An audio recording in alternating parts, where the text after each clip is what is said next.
In the fierce battlefield on the Ukrainian front, elite FPV drone operators from the FATUM Unit, the 60th Separate Mechanized Brigade, part of the 3rd Army Corps, once again demonstrated their lethal skills. In released footage, Ukrainian forces launched a series of precision strikes that destroyed armored vehicles, logistics trucks, cars, and even a Russian invasion ATV. Each explosion was not just material destruction, but a devastating blow to the enemy's mobility and logistical capabilities on the front lines. This operation was not simply physical destruction, but a clear message: Ukraine's skies belong to the defenders of the homeland.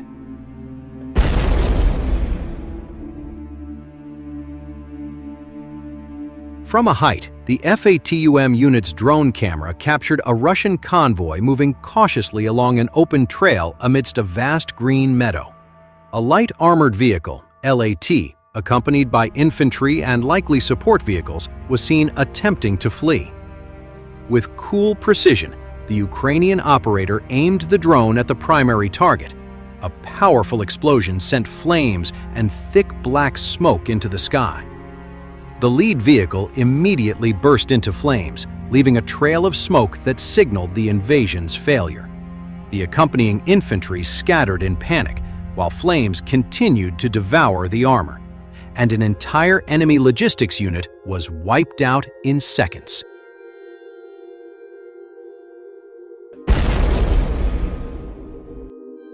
In the second attack, the drone moved into a more secluded, wooded area, its next target being a group of vehicles sheltering behind trees.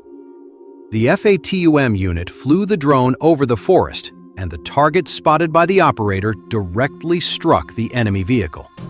A powerful explosion rocked the area, shattering the tranquility of the forest with a bright orange fireball and billowing thick smoke, signaling the destruction of a vital asset.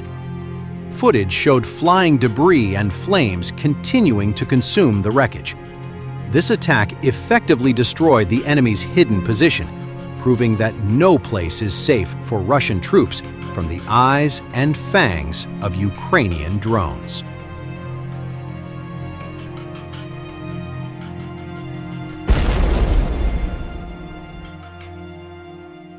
At the same time, a heavy Russian military truck, painted military green and covered in camouflage netting, was seen stopped at the side of a dirt road near a farmland. This vehicle, likely carrying crucial supplies or reserve troops, approached at high speed, striking a vital position. The impact was spectacular. The heavy truck shook violently, flames erupted from the engine compartment, and thick black smoke blanketed the surrounding area. Close-up footage showed the details of the destruction: burning tires, a bent frame, a burning cargo, and the complete crippling of enemy mobility in the sector.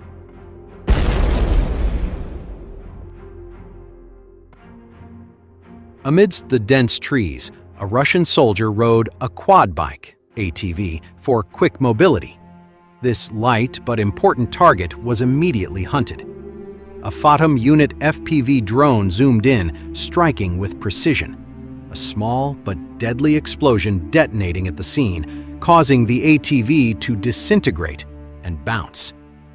Shortly afterward, an armored vehicle, likely a LAT or similar, camouflaged with thick camouflage netting, was detected in the undergrowth. Despite its attempts to blend in with the environment, it couldn't escape the drone's sensors, and a direct hit causing a massive explosion that ripped through the camouflage and set the vehicle ablaze. Flames burned brightly, debris flew, and thick smoke spelled the end for this enemy asset.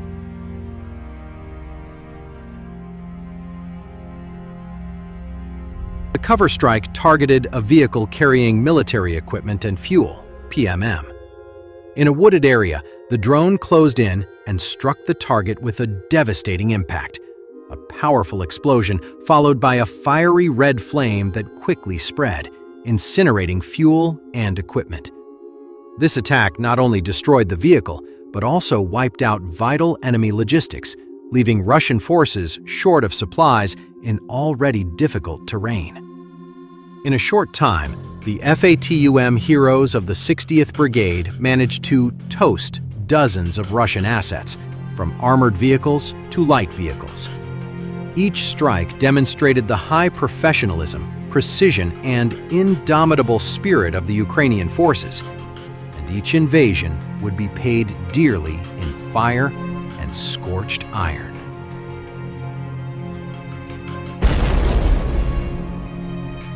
Currently, the city of Lyman in eastern Ukraine's Donetsk Oblast stands between Russian forces and their main objectives as Russia's wider war on Ukraine grinds into its 52nd month. The twin cities of Sloviansk and Kramatorsk. To attack Sloviansk and adjacent Kramatorsk from the north, the Russians must first march through or around Lyman, and then travel another 13 kilometers along the T-0514 road. But the Ukrainian Third Army Corps is doing its best to spoil the Russian attack by counterattacking behind the lead Russian elements.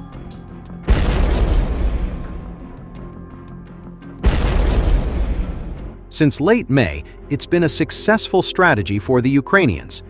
Mappers and analysts have noted evidence of Ukrainian troops marching through the villages of Nove and nearby Katarinivka, 16 kilometers northeast of Lyman. The villages buttressed the northern edge of a Russian-held salient just north of Lyman. If the Russians had succeeded in extending the salient farther to the west, they may have succeeded in partially surrounding Lyman, potentially putting pressure on Ukrainian supply lines into the city.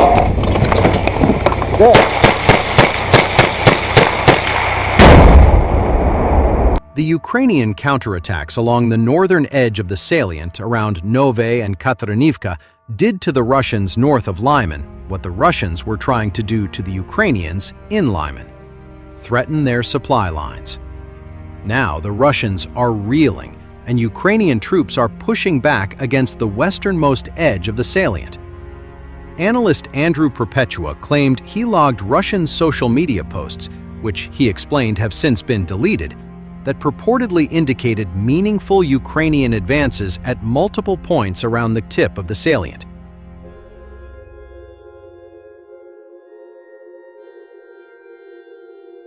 All evidence suggests that Ukraine has advanced further than any map currently depicts north of Lyman, Perpetua wrote. Russians say Ukraine has captured towns and other areas that were once firmly held are now contested. The Ukrainian attacks on the salient north of Lyman are good news for the overall Ukrainian defense, not just of Lyman, but also of Sloviansk and Kramatorsk. Preventing an encirclement of Lyman could forestall a Russian advance past the city and delay or block a northern assault on Sloviansk and then Kramatorsk.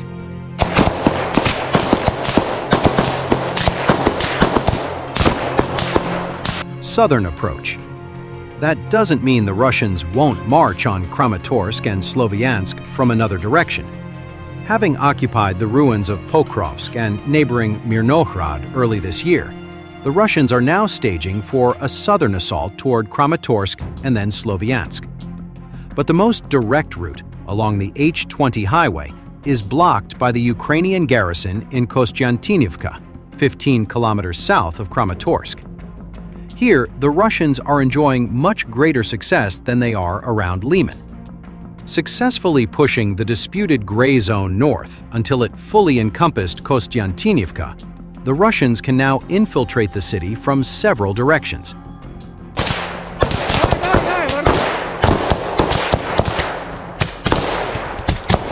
According to mapper Clément Moline, the Russians capture Lyman too late to lay siege to Kramatorsk and Sloviansk this year. That's what is currently happening. For Ukraine, even delaying a Russian siege of Kramatorsk and Sloviansk represents a major win. Time means opportunity, and Ukrainian drone forces have been seizing the opportunity to intensify their attacks on Russian supply lines all across occupied Ukraine. The counter-logistics campaign could reshape the entire battlefield in the coming months. For Russia, Kramatorsk and Sloviansk are realistic objectives right now, even if it takes another 6 months for Russian forces to reach the twin cities.